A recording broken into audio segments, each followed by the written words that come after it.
La Contrahistoria. Un programa presentado y dirigido por Fernando Díaz Villanueva.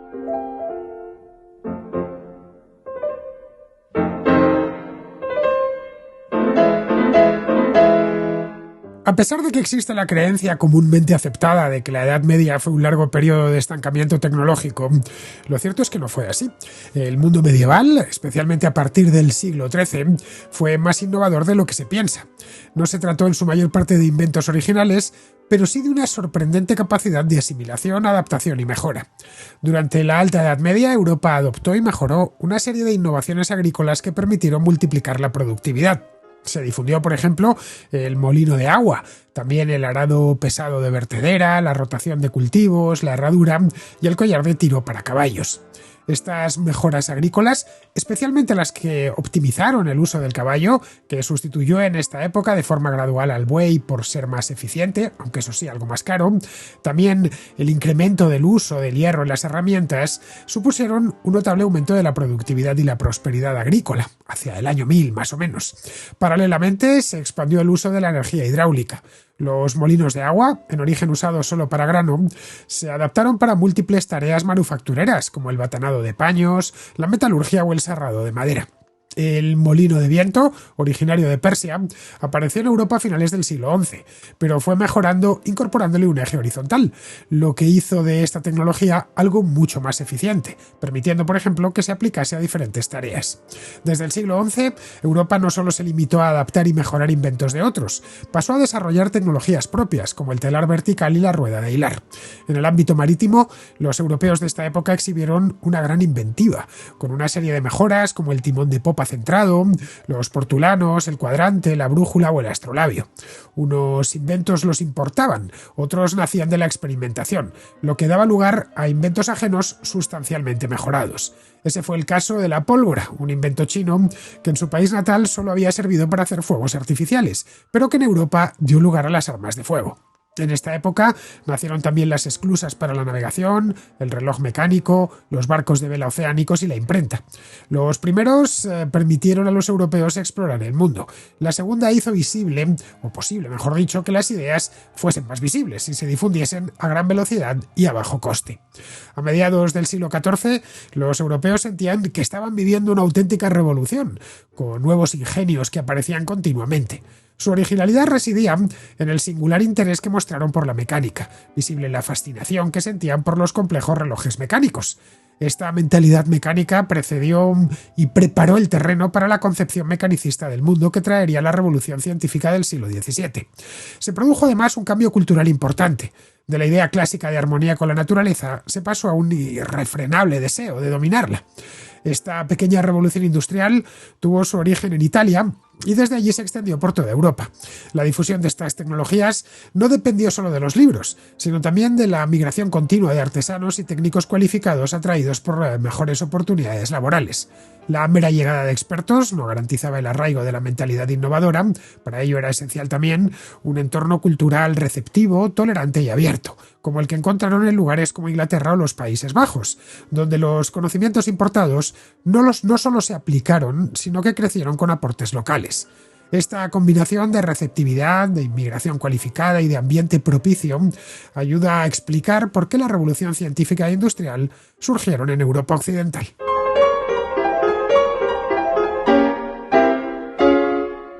Es casi un lugar común en la historia de la tecnología la afirmación de que una serie de innovaciones, bastante revolucionarias por cierto en su momento, que se produjeron a partir del año 2500 a.C., pues desde ese momento en adelante se produjo en el mundo occidental una fase de letargo, de estancamiento muy largo y muy prolongado. El desarrollo tecnológico, digamos que en torno al año 2500 a.C., siguiendo esta esta tesis tan popular, llegó a un punto máximo y que a partir de ahí pocas cosas se inventaron. Vamos, que en los 3 milenios siguientes hubo relativamente poco progreso. La metalurgia del hierro, desarrollada en torno al año 1400-1500 a.C., fue de notable importancia. Los griegos innovaron en algo, en la aplicación de energía animal. Algún otro mecanismo, como los engranajes, los tornillos, las levas, datan de la época romana. Pero en conjunto, cuando se los compara con la revolución que los precedió, estos pues casi 4 milenios entre el año 2500 a.C. y el año 1700 ya después de Cristo, representan un estancamiento tecnológico. El mundo griego y sobre todo el mundo romano, aunque fueron altamente creativos en otros campos de la actividad humana, permanecieron, según este enfoque, ya digo, extrañamente inertes en el terreno tecnológico. Esta es una idea, ya digo, un lugar común bastante habitual que seguramente habréis escuchado en más de una ocasión. De Roma se citan continuamente el clásico ejemplo este del molino de agua y la anécdota, que no sabemos si es verdadera o falsa, si se trata de la enésima anécdota apócrifa de los emperadores romanos, el molino de agua y Vespasiano. El molino de agua era conocido por los romanos, muy conocido, pero construyeron muy pocos y siguieron utilizando molinos movidos mediante fuerza humana o energía animal.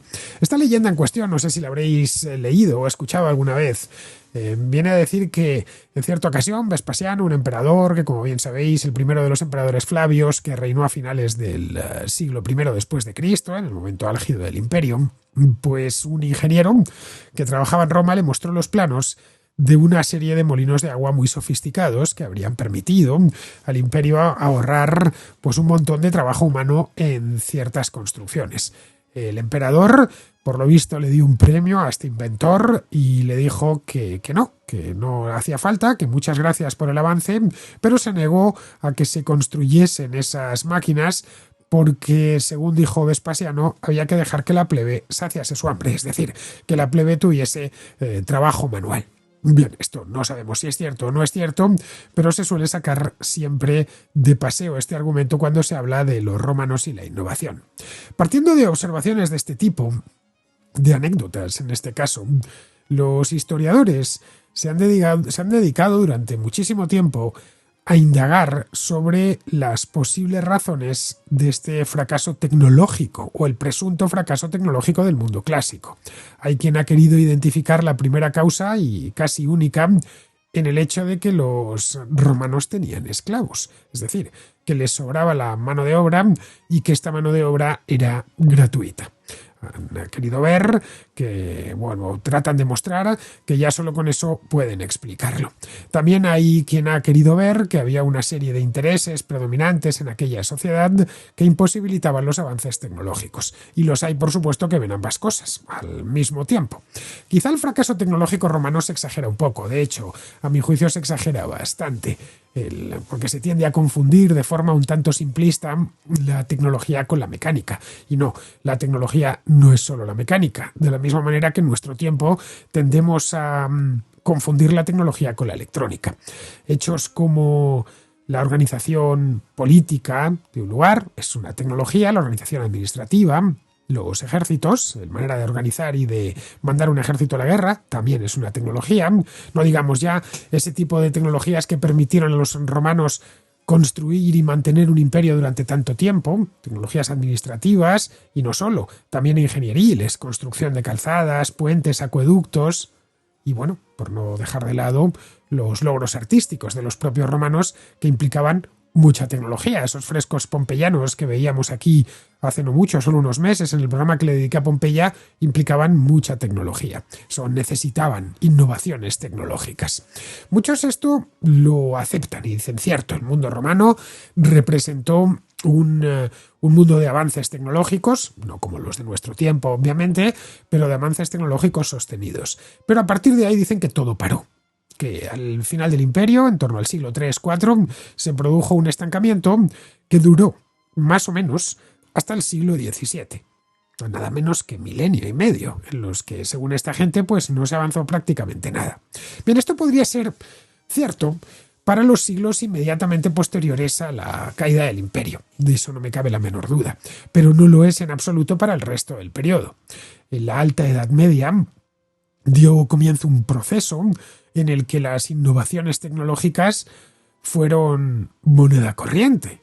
Se sucedieron, de hecho, a un ritmo cada vez más vertiginoso. Empezó a finales del primer milenio y para el siglo XIV se habían inventado muchísimas cosas y otras que no se habían inventado entonces se habían adoptado y se habían mejorado muchísimo. De hecho, este ritmo vemos que cada vez es más intenso conforme pasa el tiempo. Apenas al principio fue apenas advertido, pero luego progresivamente es cada vez más marcado. Bueno, hasta el punto de que ya en el siglo XVII, es decir, lejos de lo que entendemos de manera convencional como la Edad Media, la propia filosofía y la concepción del universo que tenían los europeos de la época estaban ya dominadas en buena parte por un espíritu, un punto de vista puramente mecánico. Un inventario así muy sintético y rápido de los mayores progresos tecnológicos en Occidente en esta primera fase. Estamos hablando del siglo VI, el Imperio Romano, por lo menos el de Occidente cae en el año 476, es decir, a finales del siglo V, hasta el siglo XI, que es cuando se habla del renacer de Europa, pues incluye una serie de avances notables, como por ejemplo la difusión del molino de agua, ese molino que no quería Vespasiano, que presuntamente no quería Vespasiano. Esto fue ya a partir del siglo VI. O en el siglo VII la difusión, sobre todo en el norte de Europa, del arado pesado y después del arado pesado con vertedera. En el siglo VIII vemos cómo se introduce y tiene una difusión muy grande la rotación de cultivos, la rotación trienal, ya sabéis. Partir una parcela dada en 3 partes y rotarla cada año tiene un tipo de cultivo diferente. Bueno, una de las parcelas no se cultiva, porque se deja en barbecho. Esto de dejar en barbecho ya sabéis que luego en nuestra lengua ha tenido todo tipo de usos. Bien, esto empezó a darse a partir del siglo VIII. Ya en el siglo X vemos, por ejemplo, cómo se empieza a utilizar la herradura o el uso de collar de tiro para los animales, para los caballos, empieza a ser una cosa común. O se empieza a difundir también el enganche en fila de los animales de tiro, cosa que antes no se había hecho, se ponían paralelos. Estas innovaciones, como vemos, no fueron inventos propiamente dichos. Los romanos ya conocían el molino de agua, por supuesto que lo conocían, ya lo hemos hablado antes. Y el arado pesado parece que lo introdujeron los eslavos posteriormente, es decir, que tampoco sería un invento de Europa occidental. La costumbre de emplear caballos en las labores agrícolas ya era conocida, al parecer mucho tiempo antes de los romanos, ya en tiempos de los celtas en Europa occidental, es decir, antes de la conquista de Roma. El collar de tiro para los caballos al parecer viene de China. Lo que los europeos mostraron en este periodo, que se conoce, como bien sabéis, como la Edad Oscura, las Dark Ages, los siglos oscuros, entre los siglos VI y X, no fue tanto su capacidad inventiva como una notable capacidad de asimilación de lo que tenían y de adaptación de lo que ya tenían. Supieron agarrar buenas ideas que encontraron allá y acá, un poco lo que ya tenían, y las aplicaron con la idea de mejorarlas y mejorar con ello la productividad. Quizá influyó en eso la mentalidad virgen de las poblaciones bárbaras que acababan de incorporarse a Europa occidental y al sur de Europa. Pudo haber influido. El propio orgullo que indujo a los romanos a llamar bárbaros a todos aquellos que no formaban parte del imperio, que no hablaban latín, pues les hizo también poco receptivos a los estímulos externos. Bueno, lo mismo ocurrió con el imperio chino en la otra parte del mundo. No hay cosa peor, esto ya lo sabemos, que la complacencia, el creerse en la cima de la civilización. Eso es malísimo, porque eso, una de los efectos que produce es que deja a esas poblaciones que se sienten que están en la cima de la civilización, las dejan impermeables a influencias externas, porque claro, consideran que todo lo que llega de fuera es necesariamente inferior. Los romanos del imperio, por lo menos del imperio tardío, se conoce que padecieron esta disfunción. Cuando las poblaciones germánicas irrumpieron en las tierras del Imperio de Occidente y se asentaron en él, proceso que ya sabemos que duró un tiempo, su actitud mental parece algo distinta, era de plena receptividad. No estaban condicionados, en una palabra, por las ideas fijas que habían dominado el mundo romano y sobre todo el mundo romano tardoimperial. Todas las innovaciones que acabamos de ver y que os he enumerado se refieren, como vemos, a la actividad agrícola.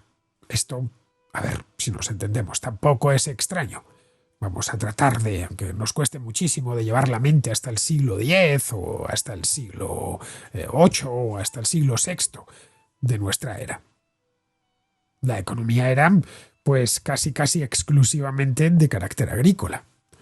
Esas innovaciones fueron sin duda importantes, pero siempre rondaban hacia lo mismo. El arado pesado, por ejemplo, pues se aplicaba para arar la tierra antes de sembrarla. Caso de la rotación trienal, la rotación de cultivos. La integración esta de la agricultura con la cría de ganado. El collar de tiro para caballos que hablábamos antes, la propia herradura. Todo se aplicaba sobre un sistema de producción agraria que ya en torno al año 1000 estaba en condiciones de crear un área de prosperidad agrícola que iba desde el Océano Atlántico hasta las estepas del este, es decir, más o menos hasta la cuenca del río Níper. Estas innovaciones permitieron un aprovechamiento mucho mejor y más sabio de una fuente de energía que era valiosísima, la fuente de energía del caballo. El caballo, como bien sabemos, es un animal potente, un animal con una capacidad, que derrocha energía. Nos sigue sorprendiendo en nuestro mundo que estamos acostumbrados a ver máquinas muy poderosas cuando vemos a un caballo. Su tamaño, la velocidad que puede alcanzar, de lo que es capaz de tirar. En este mundo era un animal que, aparte de tener mucha fuerza, era extraordinariamente versátil. Vemos, por ejemplo, como a partir del siglo X la cría de caballos se incrementa en toda Europa. De hecho, se empieza a tratar de mejorar las razas, importando caballos, por ejemplo, de los países árabes. El animal de tiro por antonomasia había sido el buey. Durante la época del Imperio Romano era el animal de tiro por excelencia. Y fue poco a poco en esta época sustituido por el caballo. De hecho, si vamos a las fuentes, lo que nos encontramos es que a partir del año 1000, más o menos, abundan las referencias a los trabajos de labranza con caballos por toda Europa.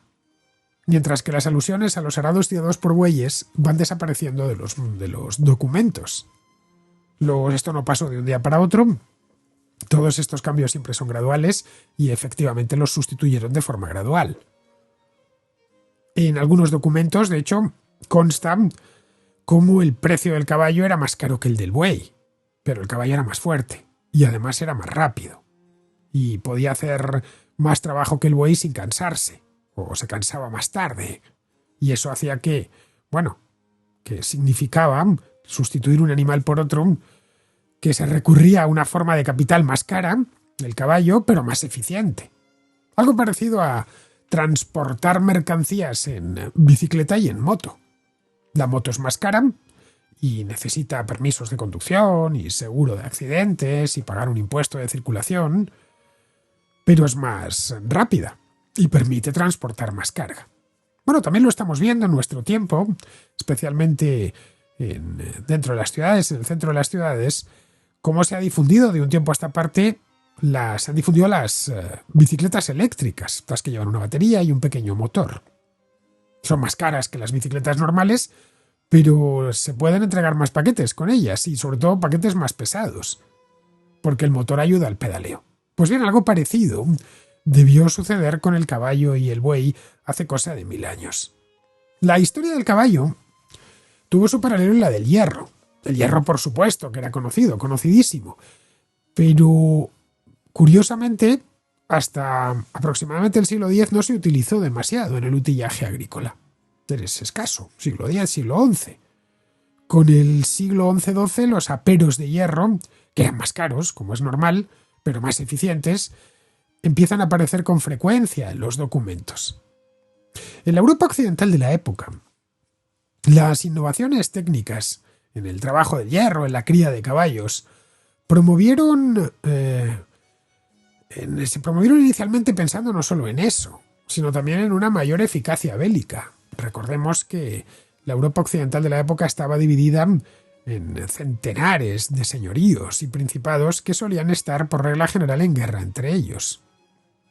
En el curso del siglo XII, el uso del caballo pasó de la casa del caballero a la casa del campesino, pero sin dejar la casa del caballero.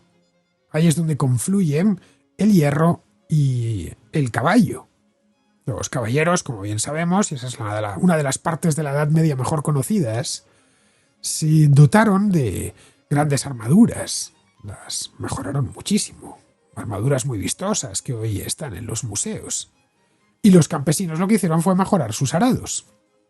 Añadieron piezas de hierro a los arados que se hacían de madera.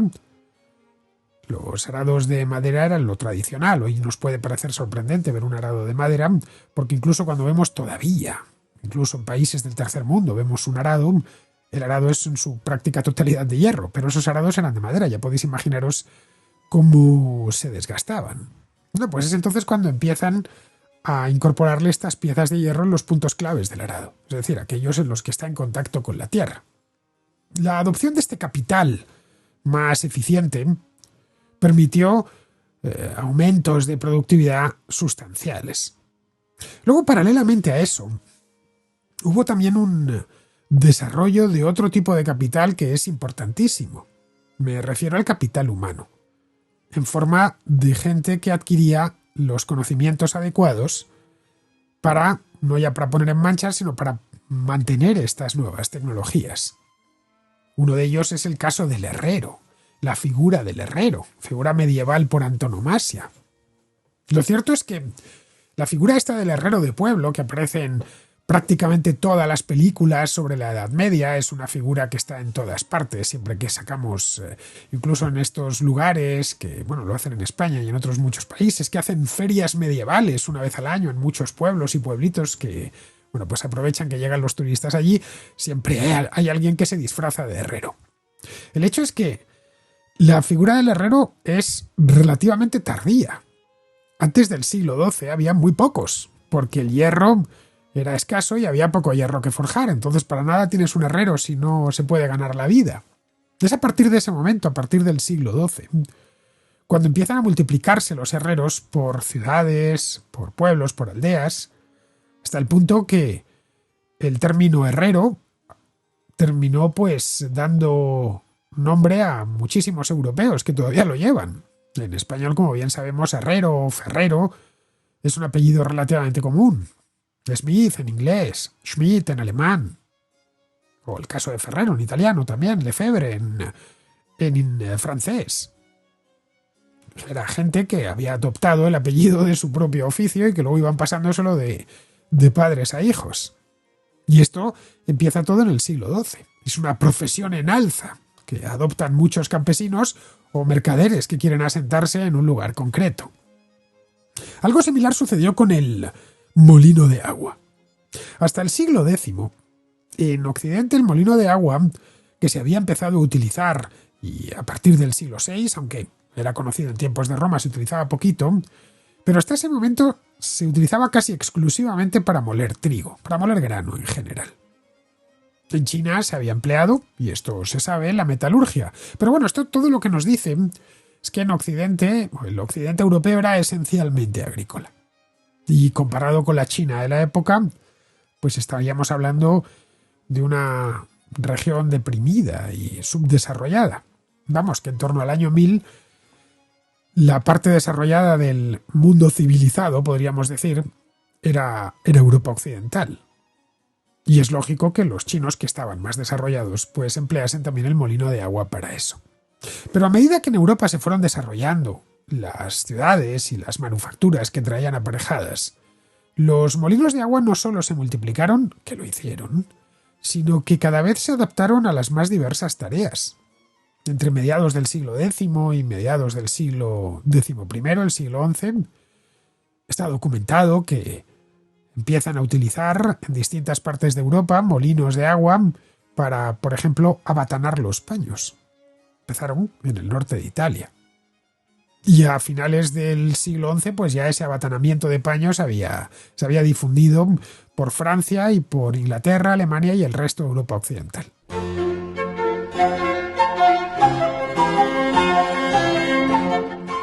La adopción de este proceso revolucionó la industria textil de la época, hasta el punto que algunos historiadores hablan de una pequeña revolución industrial en el siglo XII-XIII.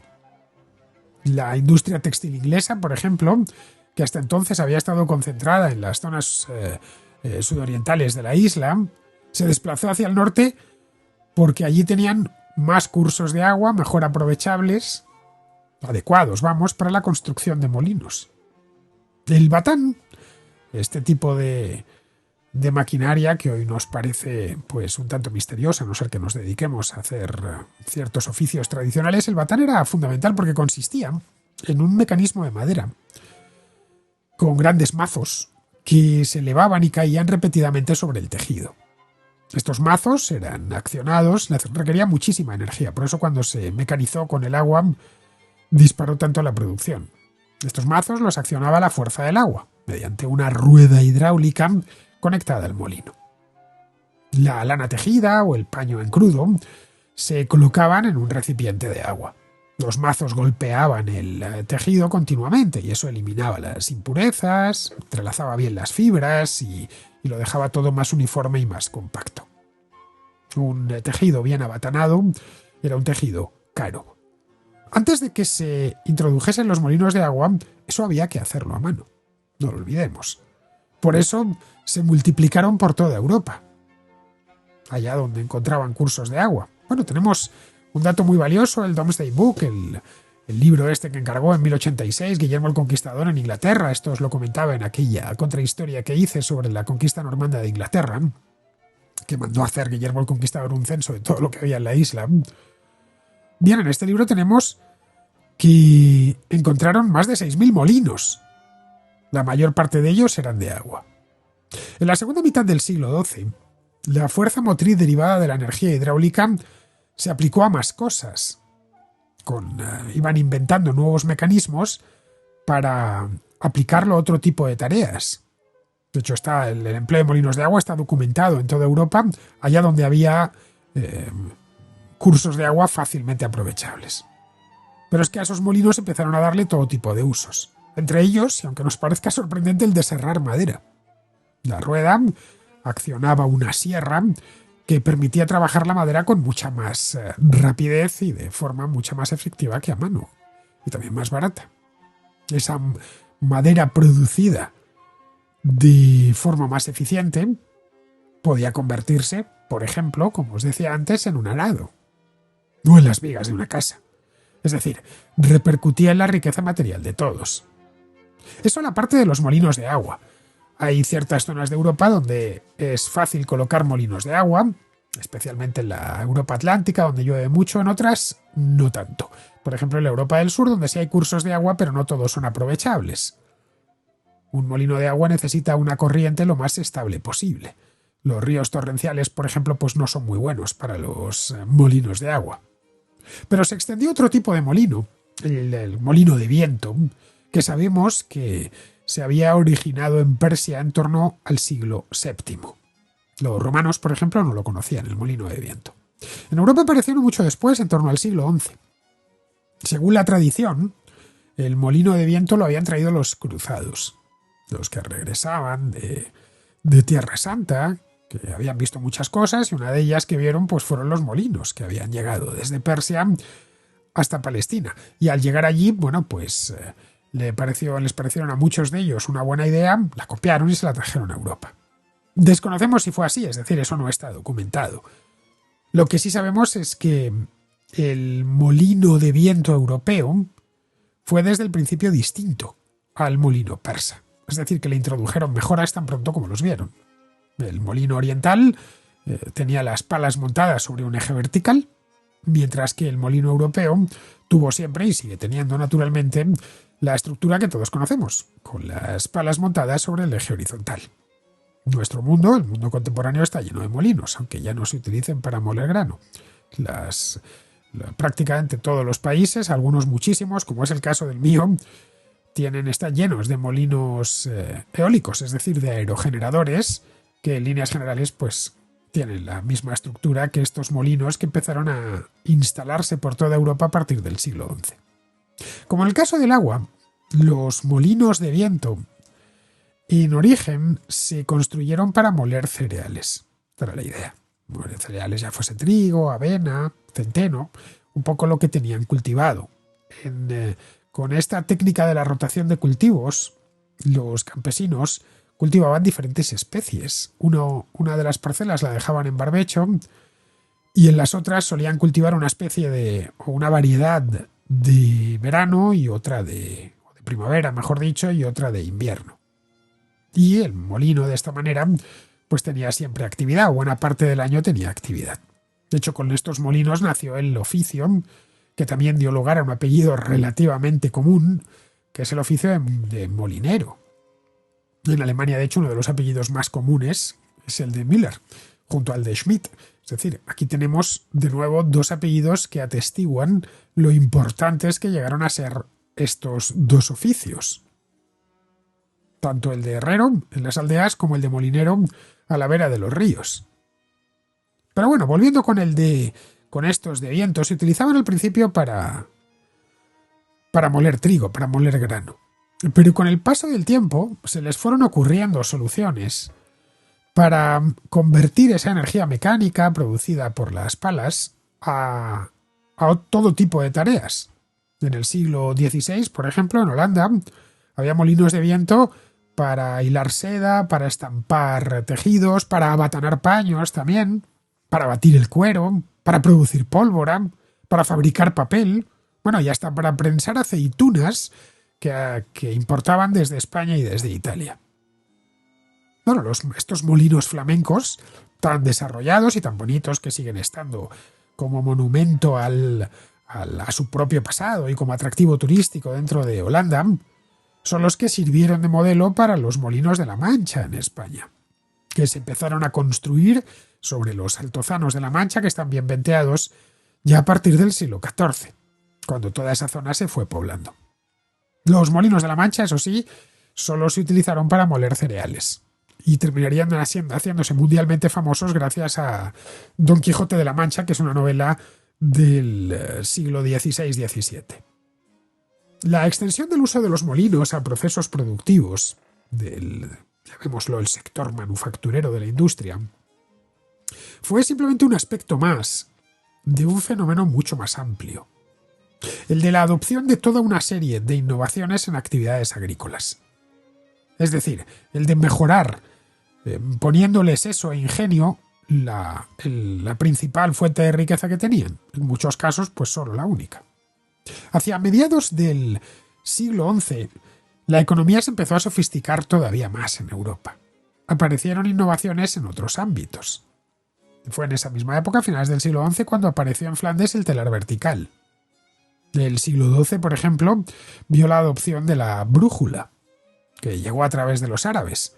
Entre finales del siglo XII y principios del siglo XIII, la navegación mediterránea experimentó una auténtica revolución por una batería de innovaciones tecnológicas interrelacionadas, todas entre ellas. Bueno, ahí tenemos el caso de la brújula, fue una de ellas, la adaptación de la clepsidra, esos relojes de agua que venían de la antigüedad, pero no tanto para medir el tiempo como para medir el movimiento de la nave. La redacción de cartas náuticas, los famosos portolanos, con las correspondientes instrucciones de navegación para los capitanes de los barcos. La elaboración de tablas trigonométricas para la navegación, que en Italia llamaban tavolate di martelloio. Y sobre todo, y esto nos puede parecer que siempre estuvo allí, pero se adoptó en esta época, la adaptación del timón de popa sobre la línea central de la nave. Antes el timón de popa estaba a uno de los lados. Todas estas innovaciones, así, una tras otra, ya decía, estaban interrelacionadas, permitieron, entre otras cosas, la navegación instrumental. Es decir, poder navegar solo con instrumentos sin necesidad de ver la costa. Esto era más importante de lo que nos imaginamos, porque hasta ese momento alejarse de la costa era exponerse a una muerte segura. El mundo de la antigüedad era un mundo en el que se cabotaba. Los marinos iban de cabo a cabo, pero procuraban no perder nunca de vista la costa, porque si la perdían en alta mar tenían realmente complicado encontrarse. Todo esto empieza en esta misma época. Esto tuvo una consecuencia económica directa. Permitió la utilización de los barcos a lo largo del año. Poderlos utilizar más. Hasta esa época los buques mercantes invernaban en los puertos durante varios meses al año. Llegaba el mes de octubre, empezaba a hacer mal tiempo y se tenían que refugiar en los puertos y ese barco ya no se podía utilizar durante meses. Y eso es un problema porque tienes el capital amarrado en un muelle, sin poderlo utilizar. Imaginemos que ahora las grandes navieras tuvieran que tener 3, 4 o 5 meses sus barcos amarrados en un puerto, pues el transporte sería mucho más caro.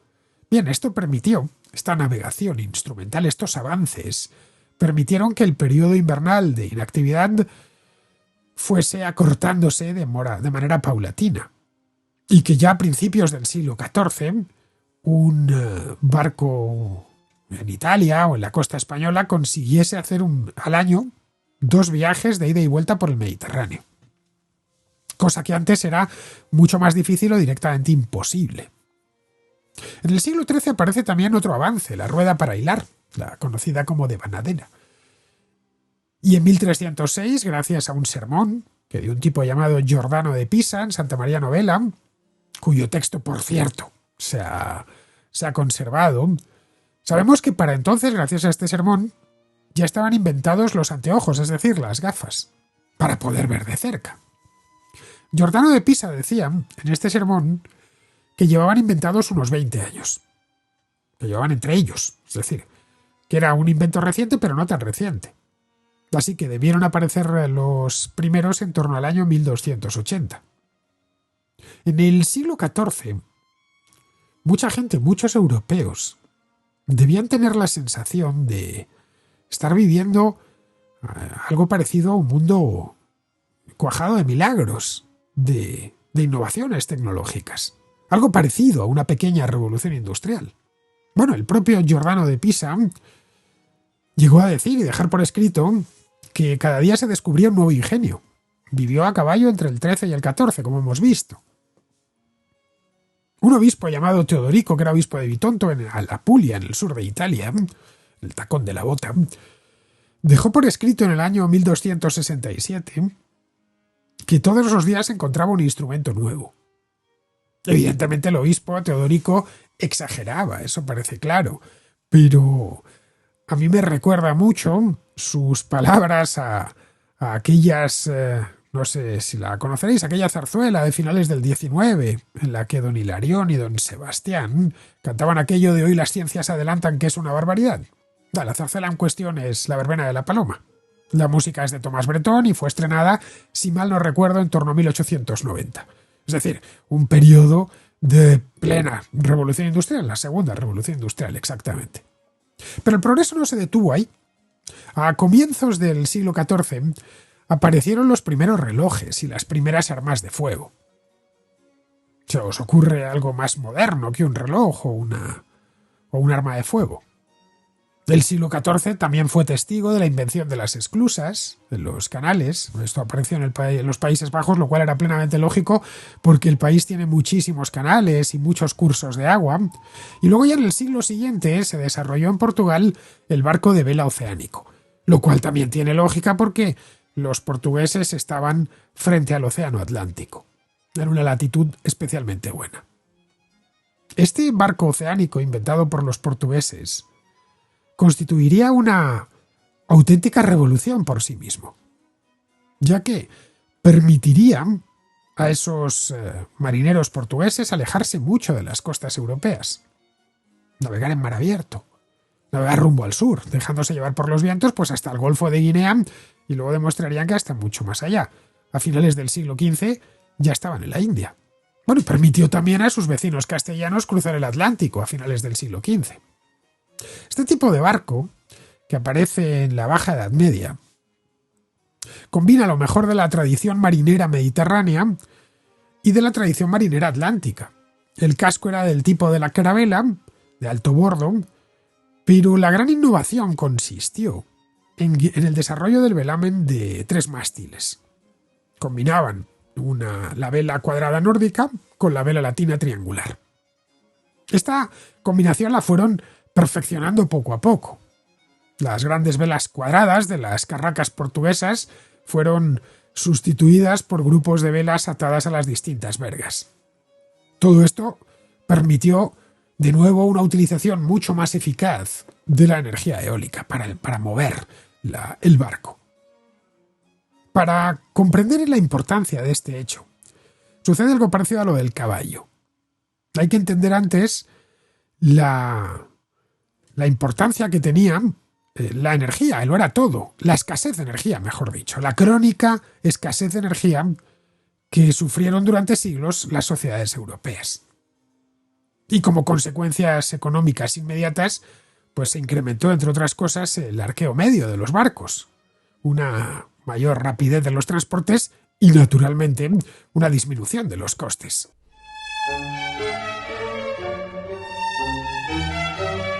Mientras se realizaban estos progresos en el sector de las construcciones navales, progresos paralelos iban apareciendo en el terreno de las técnicas de navegación. De nada te sirve un barco tan estupendo como aquellos primeros barcos oceánicos portugueses si no dispones del software, que podríamos decir ahora, es decir, de la técnica adecuada para poder navegar en mar abierto.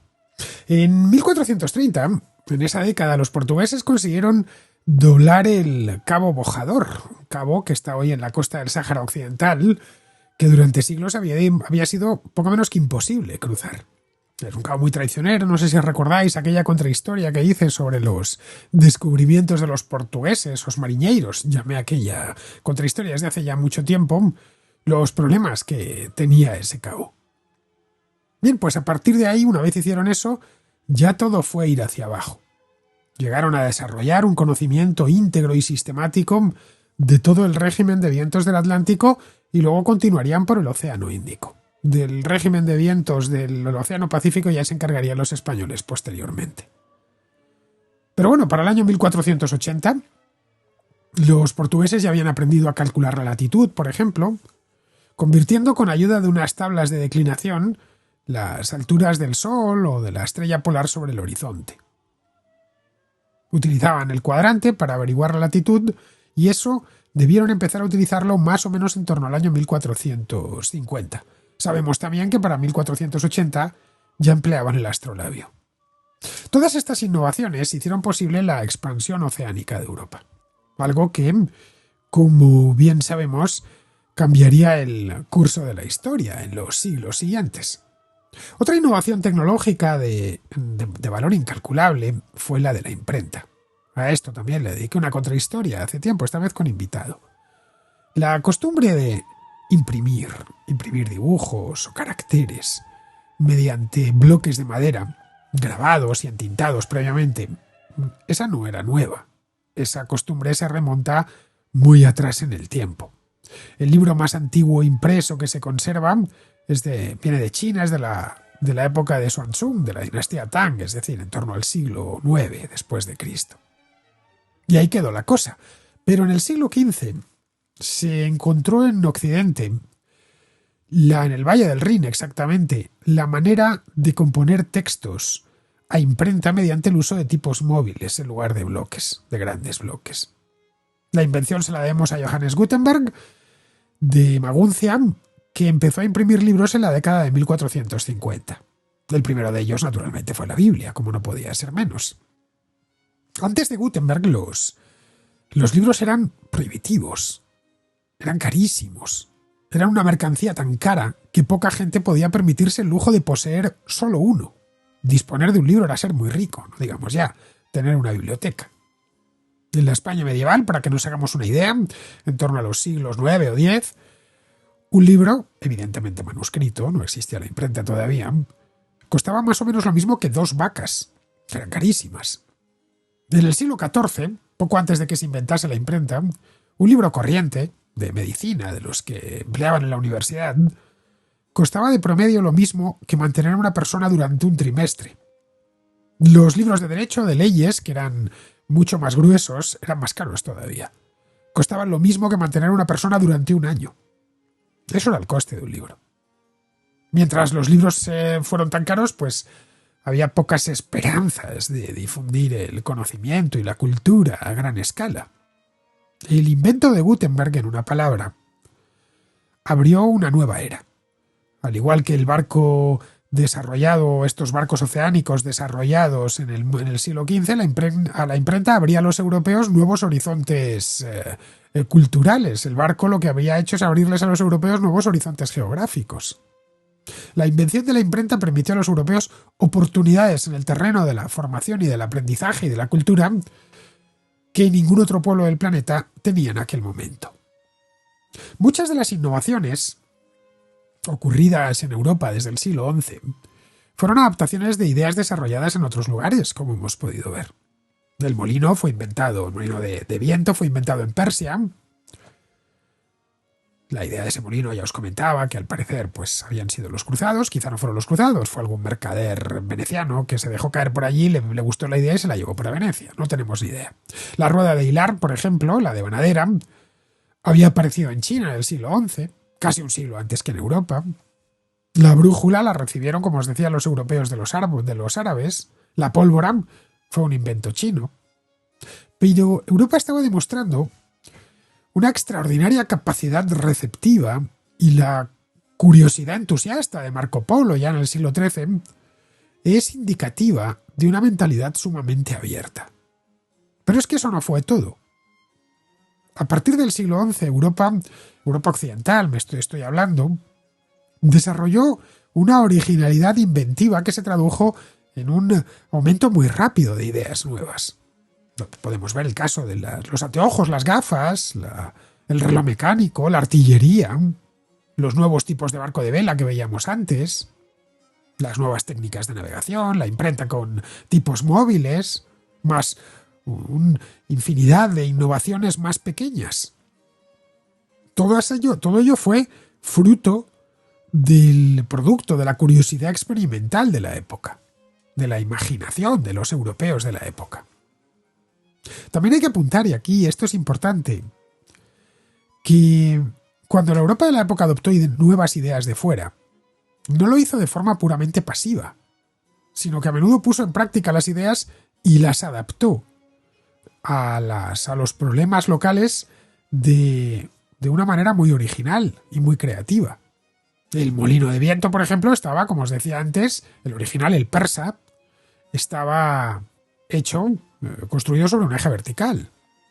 Pero el molino de viento en Europa, que es el del tipo que conocemos, con sus grandes palas y su eje horizontal, era más productivo. Es una máquina mucho más eficaz que la idea originariamente concebida por los persas. La pólvora fue inventada por los chinos, que la usaron esencialmente para hacer castillos de fuegos artificiales. La adopción de la pólvora por los europeos vino acompañada casi inmediatamente por la fabricación de armas de fuego, cuyos tipos fueron mejorando con el tiempo, perfeccionando, tan rápidamente que cuando a comienzos del siglo XVI llegaron los portugueses a bordo de sus galeones a China, pues los propios chinos se quedaron asombrados y aterrorizados por las armas occidentales, desconociendo que el ingrediente de esas armas, esa pólvora, la habían traído de China poco antes los europeos. Pero el invento lo habían utilizado para otra cosa. El papel, por ejemplo. El papel fue inventado en China también, en el siglo I, que en China se guardó el secreto de la fabricación del papel durante siglos. Pero los secretos no duran mucho, eso ya lo sabemos. Así que de ahí pasó al mundo islámico, en el curso del siglo VII, VIII. Entró por Samarcanda, eso también lo sabemos, que es donde estuvo donde se estableció la primera fábrica de papel fuera de China. Llegó hasta Bizancio, pero los bizantinos, que eran típicamente cerrados a las innovaciones y muy conservadores, nunca aprendieron a fabricar papel, pues porque les parecía que con el pergamino y el papiro les bastaba. Los europeos occidentales eran mucho más receptivos a nuevas ideas. Bastante más, de hecho. Vieron que los musulmanes lo fabricaban en el sur de Europa, en Al-Ándalus, y aprendieron esta técnica en el curso de apenas unos años, en el siglo XIII, tan pronto como se enteraron de su existencia. La primera fábrica de papel de Europa estaba en Játiva, en España, pero fuera de la península ibérica está documentada en Fabriano, en la costa del Adriático, en las Marcas, en el año 1276. Estas papeleras europeas, además, no tardaron en mecanizarse. Los italianos introdujeron muchísimas innovaciones, como el uso de martillos hidráulicos, movidos por molinos de agua para desfibrar los trapos con los que hacían el papel, el encolado con gelatina animal, que mejoraba la calidad para escribir con pluma de ave, el desarrollo de la filigrana, o la marca de agua. La producción de papel en China era manual, y también lo fue en el mundo árabe, donde se limitaron a copiar la técnica, pero sin apenas introducir mejoras. Uno de los caracteres de la originalidad europea, de los caracteres definitorios, en este aspecto fue su interés por el aspecto mecánico. Es difícil explicar la razón última de este hecho. Es posible que se debiese a la escasez de mano de obra, provocada por las continuas guerras y las epidemias. Pero sería absurdo reducir un fenómeno de naturaleza sumamente compleja a un determinismo tan simplista. Hubo necesariamente algo más. Hubo algo más que escasez de mano de obra, porque el mundo de aquella época, todo el mundo, era un mundo poco poblado, la mano de obra escaseaba en todas partes, tanto que las epidemias arrasaban por igual, en cualquier lugar del mundo, y la vida, por supuesto, era muy corta.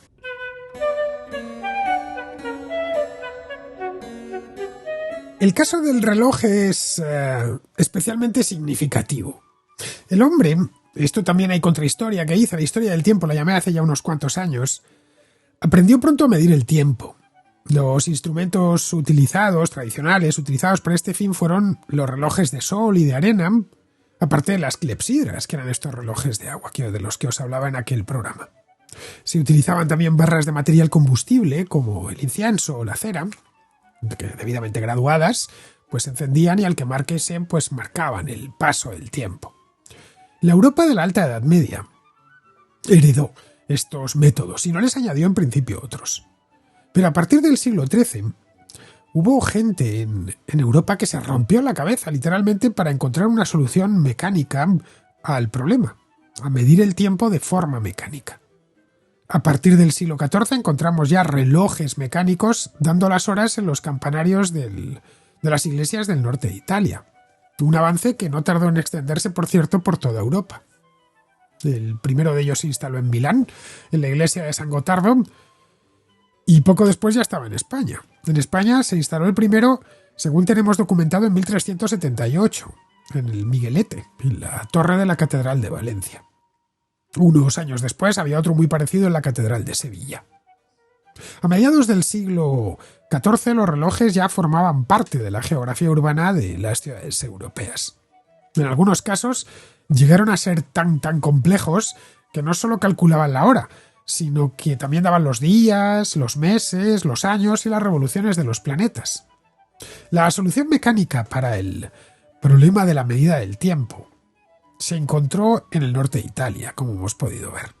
Los hay que aseguran que este avance se debió a que los inviernos en Europa pues son muy fríos y claro, el agua se les helaba en las clepsidras. También dicen que en buena parte de Europa la pluviosidad es muy alta, que no para de llover, que está siempre nublado, y que eso implica que los relojes de sol pues se conviertan en artefactos inútiles. De nuevo estamos ante el enésimo ejemplo de determinismo simplista y, por cierto, no demasiado inteligente. El lugar donde aparecieron los relojes fue Italia, fue el sur de Europa, donde las heladas, aunque se producen, pues no duran demasiado. El sur de Europa es también, con diferencia, el lugar más soleado del continente. Los relojes de sol habían dado servicio durante siglos a los griegos y a los romanos. Además, y esto es importante, los primeros relojes marcaban las horas de manera un tanto imperfecta. Es decir, que no solían estar en hora. Bueno, tenían que ser corregidos de continuo. Cada reloj tenía un encargado, que se llamaba el gobernador del reloj, cuyo trabajo fundamental era, de forma periódica, corregirlas a la aguja de las horas. La de los minutos aparecía tiempo más tarde. Para hacer esas correcciones utilizaba como referencia clepsidras y relojes de sol. Es evidente, por lo tanto, que resulta absurdo hablar de los primeros relojes mecánicos como sustitutos más eficaces de las clepsidras y de los relojes de sol.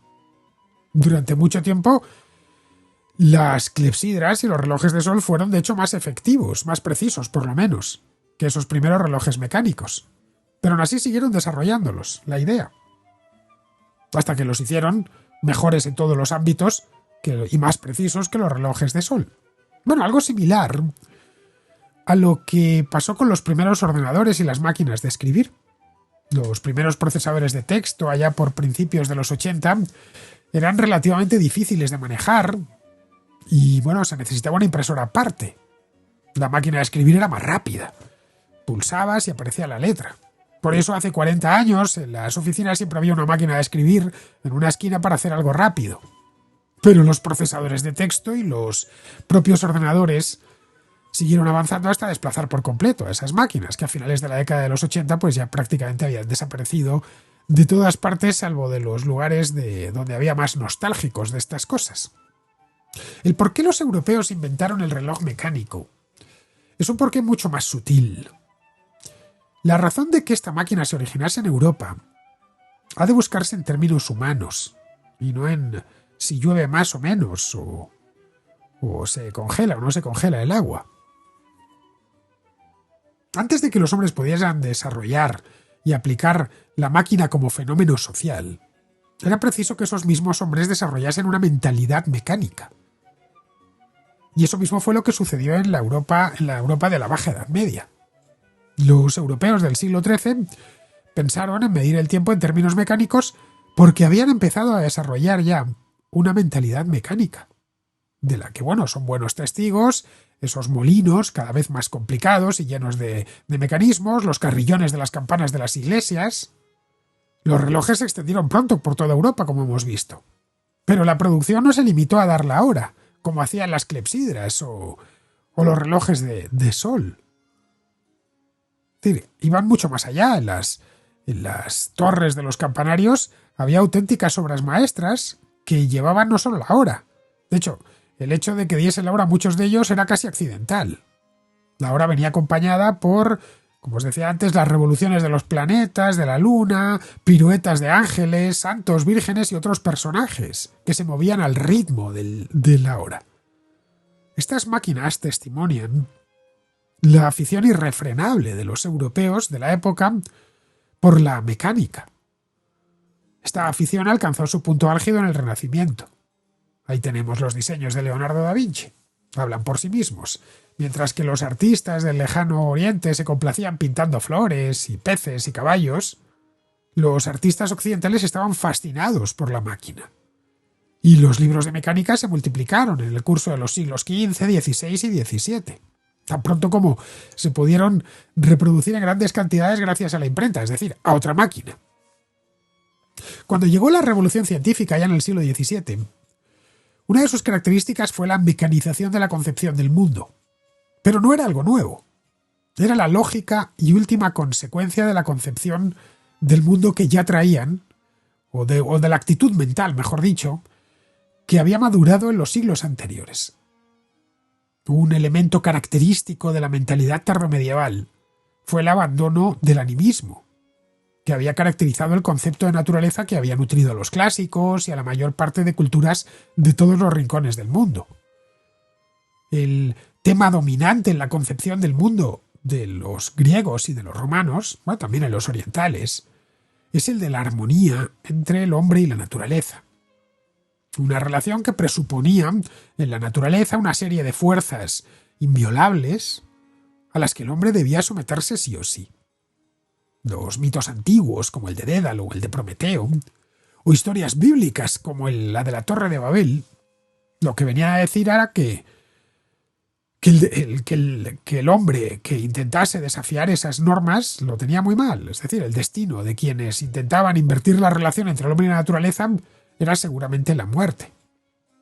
El mundo medieval europeo rompió con esa tradición. Los europeos de la Baja Edad Media estaban técnicamente atrasados para dominar la naturaleza de forma apreciable, al menos, pero se refugiaron entonces en el mundo de los sueños. El culto de los santos sustituyó al animismo de los antiguos y de los orientales.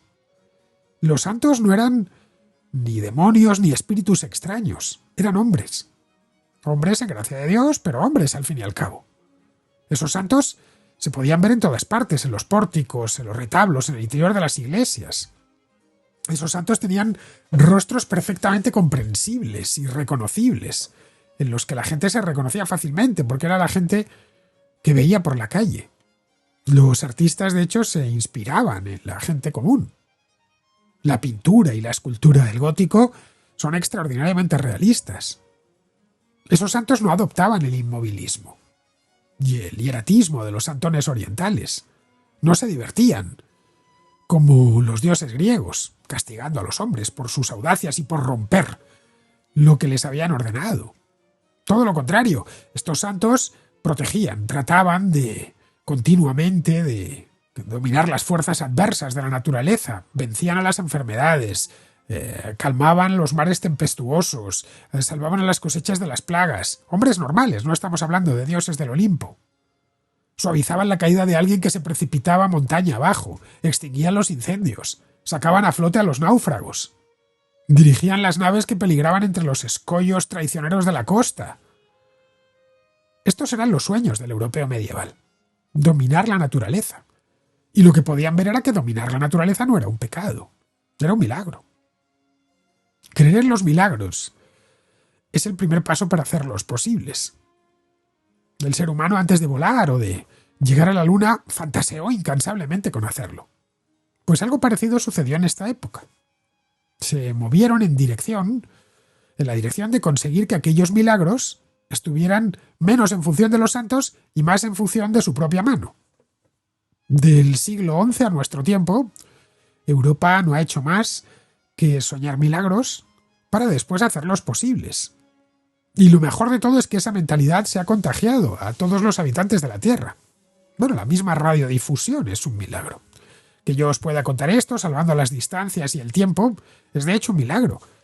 Pero un milagro que la tecnología ha hecho posible. Aquí habría que preguntarse, ¿qué sucedió en la Europa de aquella época? ¿Qué motivó ese cambio? Pues la verdad es que no lo sabemos a ciencia cierta, aunque hay muchas explicaciones por ahí circulando. Las explicaciones fáciles de fenómenos históricos complejos fascinan a la gente. Precisamente porque son fáciles, claro, y por lo tanto cómodas. La explicación rápida siempre agrada. Lo problemático irrita. Pero la explicación completa la mayor parte de las veces es inalcanzable. Sería muy cómodo decir que el mundo de los antiguos griegos o los antiguos romanos no se desarrolló tecnológicamente porque tenían demasiados esclavos. Mientras que la Europa medieval y renacentista produjo un notable desarrollo tecnológico porque no tenía mano de obra. Y porque no había más que epidemias, como si en el mundo antiguo no las hubiese habido. Pero es que los factores en juego son mucho más numerosos y más complejos. Y ahí es donde se abre el debate histórico, que en este caso es un debate que por supuesto no se ha detenido y que no hace más que enriquecerse con el tiempo, con nuevos descubrimientos. Pero vamos, rara vez, por no decir ninguna, el cambio, cualquier tipo de un gran cambio, se debe a un solo factor. Eso sí, el progreso tecnológico de esta pequeña revolución industrial de finales de la Edad Media no consistió tanto en grandes novedades como las que acabamos de ver, algunas muy llamativas, como la imprenta, por ejemplo, como en sucesivos perfeccionamientos, fruto de una práctica artesanal que, aunque admirable, pues jamás fue docta ni sistemática. Muchas de estas innovaciones no fueron el resultado de investigaciones teóricas de los científicos. La ciencia, tal y como la entendemos hoy en día, aún no había nacido. Todo se realizó Todo mediante... El resultado fue el resultado acumulativo de un proceso cotidiano de pequeña experimentación. Obra de un número incontable de artesanos de los que ignoramos su nombre, naturalmente. Todas esas innovaciones y perfeccionamientos provocaron aumentos de productividad, superiores a los que se dieron en otras partes del mundo. Desde un punto de vista estético, pues es indiscutible que un códice manuscrito en un monasterio y primorosamente ilustrado, pues es más bello que un volumen impreso. Pero desde el punto de vista de la difusión de las ideas es mucho mejor el volumen impreso. Y un libro sirve para lo que sirve. Sirve para que se lea. El número de códices que un amanuense podía copiar en un año era muy pequeño, en comparación con el número de libros que un tipógrafo podía tirar en el mismo periodo de tiempo. De hecho, tras la invención de la imprenta, no se quedó ahí. No hizo más que perfeccionarse. Y este perfeccionamiento trajo mejoras en la productividad. Los primeros impresores, los del siglo XV, podían tirar aproximadamente, y en el mejor de los casos, unas 300 páginas al día. A comienzos del siglo XVIII, las imprentas podían tirar esas mismas 300 páginas, pero en solo una hora. En el sector de la navegación, las mejoras fueron tales que entre esas primeras carabelas y los navíos de línea del siglo XVIII, pues hay un mundo. A principios del siglo XV, por ejemplo, por cada marinero se podían transportar unas 5 toneladas. Un siglo y medio más tarde, a mediados del XVI, por cada marinero ya se podían transportar 8 toneladas. Pero aparte de poder transportar más carga, esos barcos eran más rápidos y más seguros, lo que permitió que se utilizasen más. Esta pequeña revolución industrial surgió en Italia, como hemos visto, y se consolidó entre los siglos, allí se consolidó y fue exportándose entre los siglos XIII y XV. Los italianos no solo estuvieron en vanguardia del progreso económico, sino también del progreso tecnológico. Uno y otro, como sucede en nuestro tiempo, pues iban de la mano. A partir del siglo XVI, especialmente la segunda mitad, el centro de gravedad de la innovación fue desplazándose hacia el norte del continente. Pero fue un proceso lento, eso sí. Es cierto que existía la imprenta, y que eso permitió que los libros de mecánica, por ejemplo, pues se expandiesen con mucha más facilidad que antes. Pero no fueron solo los libros los que permitieron la difusión de las nuevas tecnologías, sino básicamente la gente. No caigamos de nuevo en determinismos. Los libros eran útiles, evidentemente, pero cuando ya se había empezado a innovar y se disponía de un capital humano y físico previo. En los países africanos de nuestro tiempo tienen acceso a los manuales que permiten, por ejemplo, construir una central nuclear o una fábrica de semiconductores, qué sé yo. Pero carecen del capital físico y sobre todo del capital humano para acometer semejantes proyectos.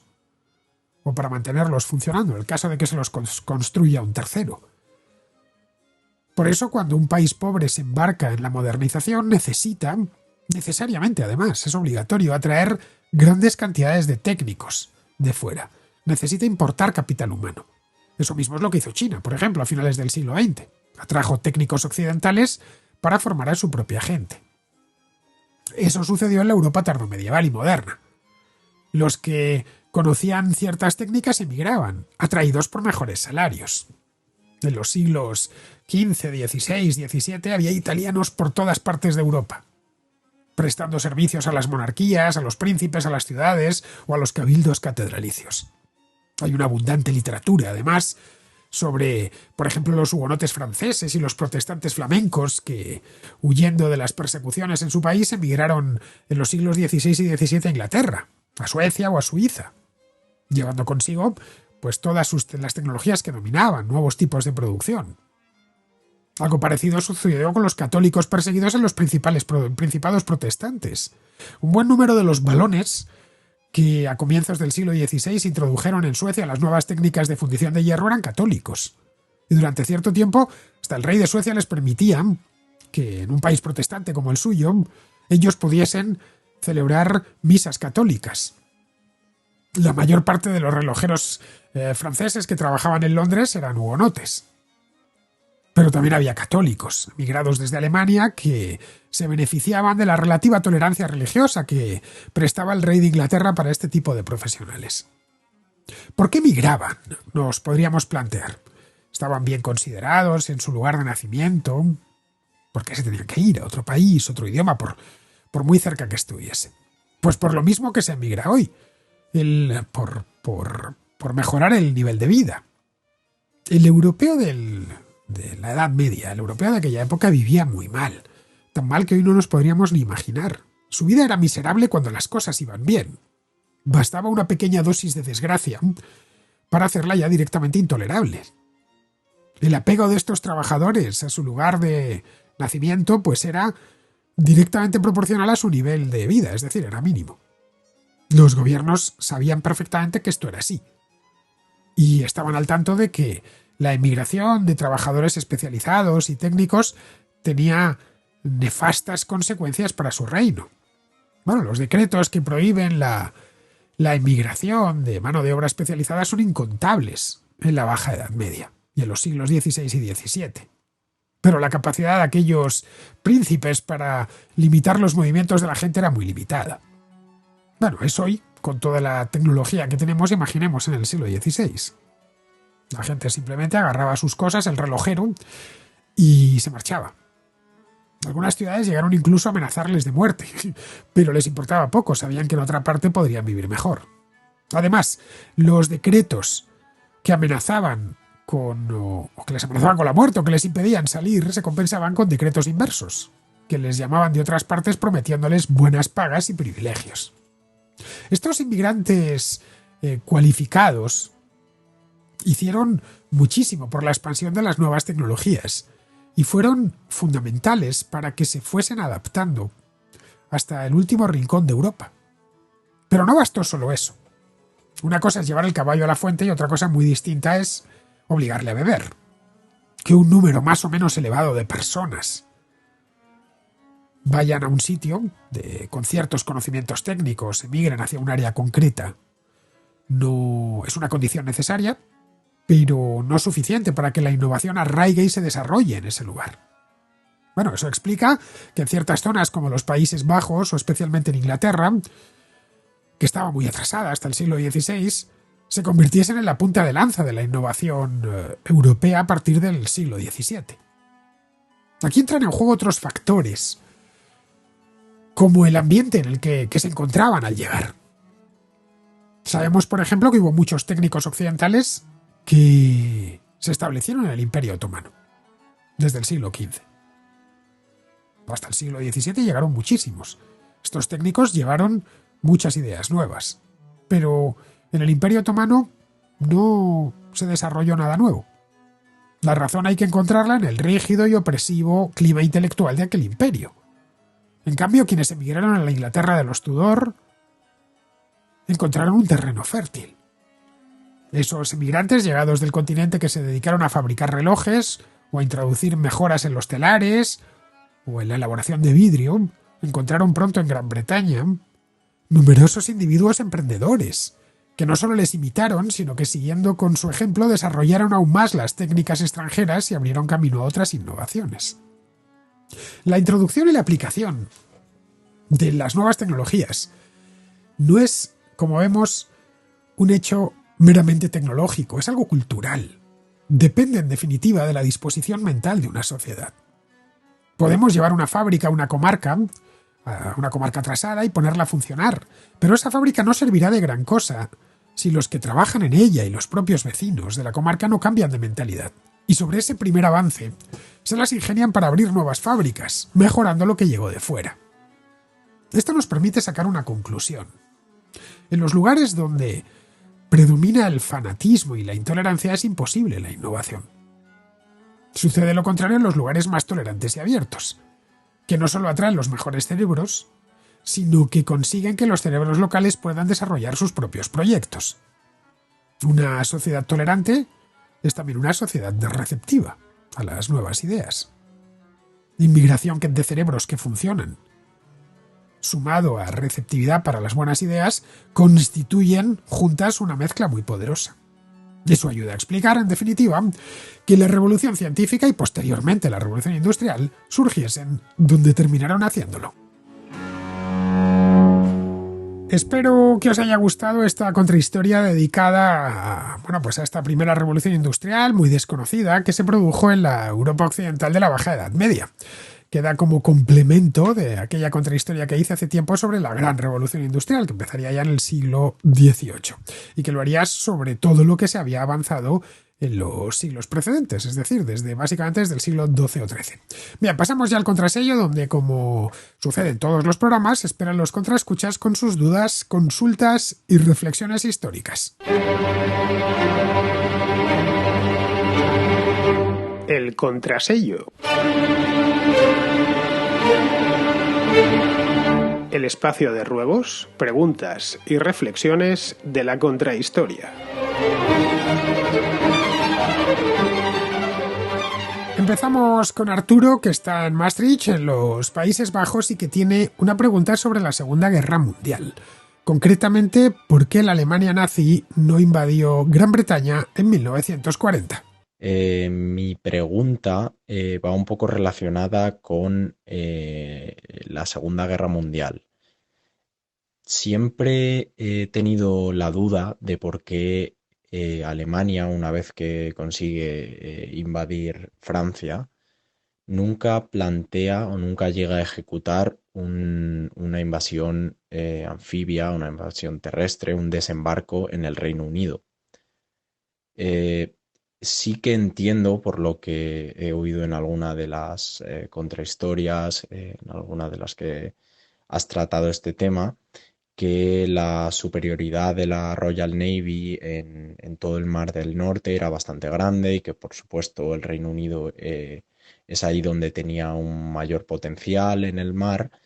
Pero claro, siempre me queda la duda de decir, estando la costa de Francia tan cerca, la zona de Calais, estando tan cerca del Reino Unido, ¿cómo es posible que nunca se llegara a plantear algún tipo de estrategia o de logística para cruzar el canal y mandar tropas ahí a la propia isla del Reino Unido? Así que esa es mi cuestión. Muchas gracias por tu trabajo y por tu programa, Fernando. Y aprovecho también para mandarte una petición que tengo desde hace mucho tiempo, que es que cuándo vas a empezar a tratar el tema de la Guerra Civil Española. Creo que somos muchos los contraescuchas que tenemos muchas ganas de tener unas contrahistorias sobre el tema de la Guerra Civil Española. Un saludo y muchas gracias, Fernando. Bueno, trae realmente dos temas, Arturo. El primero es de la Guerra Civil. A ver, de la Guerra Civil Española ya hablaré. Seguramente el año próximo, cuando se celebre el 90 aniversario de su comienzo. Así que manteneos a la espera porque llegará y no será una sola contrahistoria. Luego, respecto a lo que preguntas, a ver, hubo una operación que nunca se llevó a término, la Operación León Marino. Pero vamos, es una buena pregunta la que haces. En el verano de 1940, tras la rapidísima victoria de Alemania sobre Francia, el ejército alemán se encontraba en la cima de su poderío militar. Había tenido muy pocas bajas en las sucesivas invasiones que había llevado a cabo desde septiembre del año anterior. Primero había invadido Polonia y luego ya en la primavera había invadido Dinamarca, Noruega, Bélgica, Luxemburgo, los Países Bajos y Francia. Había sido lo más parecido a un desfile militar. Al otro lado del Canal de la Mancha, en el Reino Unido, pues se prepararon para lo peor, para lo que parecía inevitable, que era una invasión alemana. El plan de esta invasión lo bautizaron como León Marino y estaba diseñado para ya dar el golpe de gracia a los británicos, pero lo cierto es que nunca consiguieron cruzar el canal las tropas alemanas. El alto mando alemán, a pesar de que Hitler se las prometía muy felices, era consciente de que era difícil, que vale, tiene solo 30 kilómetros de ancho, pero hay que cruzar un ejército para esos 30 kilómetros y los británicos disponían de una marina muy potente y también de una fuerza aérea. Es decir, los alemanes sabían que el éxito de cualquier invasión anfibia de Gran Bretaña dependía de un requisito fundamental, que era la superioridad aérea. Sin el control de los cielos sobre el Canal de la Mancha y el sur de Inglaterra, pues la flota que tendría que transportar a las unidades de tierra, compuesta fundamentalmente por embarcaciones de carga muy vulnerables, pues sería presa fácil tanto de la aviación británica, de la RAF, como de la Royal Navy. Para conseguir ese objetivo, lo que hizo la Luftwaffe fue lanzar una campaña aérea de bombardeos. entre julio y octubre del año 40. A eso se le conoce como la Batalla de Inglaterra. El objetivo era claro, era destruir la capacidad de combate de la RAF, sus aeródromos y sus infraestructuras. Pero la Luftwaffe subestimó la resistencia británica. La RAF, con sus cazas Spitfire, sus Hurricane, tenían también un sistema de detección por radar muy avanzado, bueno, y sobre todo por la habilidad de sus hombres y de sus pilotos, y lo valientes que fueron, pues consiguieron infligir pérdidas importantes a los alemanes, que tampoco estaban preparados para mantener una campaña de bombardeos tan ambiciosa y tan prolongada en el tiempo. La Luftwaffe contaba con muchos cazas, pero le faltaban bombarderos pesados. En definitiva, que la incapacidad de la Luftwaffe para destruir a la RAF y asegurar la superioridad aérea fue, sin duda, uno de los factores decisivos para que cancelase el alto estado alemán la Operación León Marino. Pero incluso si la Luftwaffe hubiera tenido éxito, el cruce del Canal de la Mancha presentaba otro obstáculo importante, que era la Royal Navy.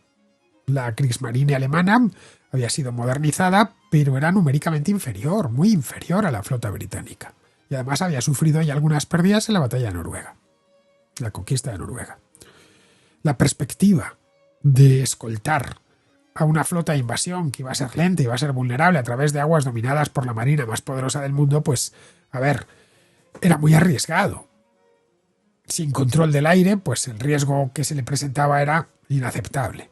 Luego, más allá de los problemas aéreos y navales, la propia operación anfibia planteaba unas dificultades logísticas bestiales. Mirad lo que tardaron los propios aliados, teniéndolo todo a su favor, en organizar el día D. Alemania además carecía de experiencia en desembarcos a gran escala. No disponía de buques suficientes de desembarco, al menos buques especializados. El plan dependía, el León Marino, de una requisa masiva de barcazas fluviales y de embarcaciones civiles, inadecuadas, por supuesto, para las aguas del canal, que suelen estar movidas. Y bueno, y para un desembarco bajo fuego enemigo. Organizar, transportar y sobre todo abastecer a cientos de miles de soldados una vez en Gran Bretaña representaba un problema logístico monumental, para el que Alemania simplemente no estaba preparada. Consideraron que se iban a rendir antes, porque Adolf Hitler no terminaba de ver la operación y albergaba ciertas reservas. No sé, quizá esperando una solución política, que Halifax se impusiese en Londres y le pidiesen la paz, o simplemente que ya estaba con su siguiente objetivo, que era la invasión de la Unión Soviética. Al final, conforme llegó el otoño del año 40, pues ya plantearse una invasión en otoño o en invierno pues era implanteable, así que la dejaron. Se les cerró esa ventana de oportunidad y ya no se les volvería a abrir. Que la operación León Marino fracasó no por una única causa, sino por varias.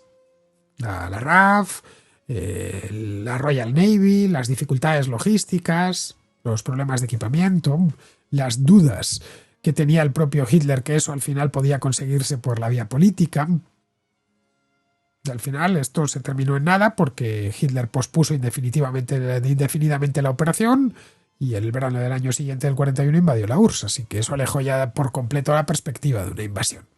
Bien, vamos ahora con Alberto, que es de la República Dominicana, que ha escuchado la contrahistoria que hice hace unos meses en Orense con Rocío de León sobre Trujillo y quiere hacer unas acotaciones. Buenas, Fernando. Quería agregar algo a la contra de Trujillo, lo que no se ha abordado mucho, los antecedentes.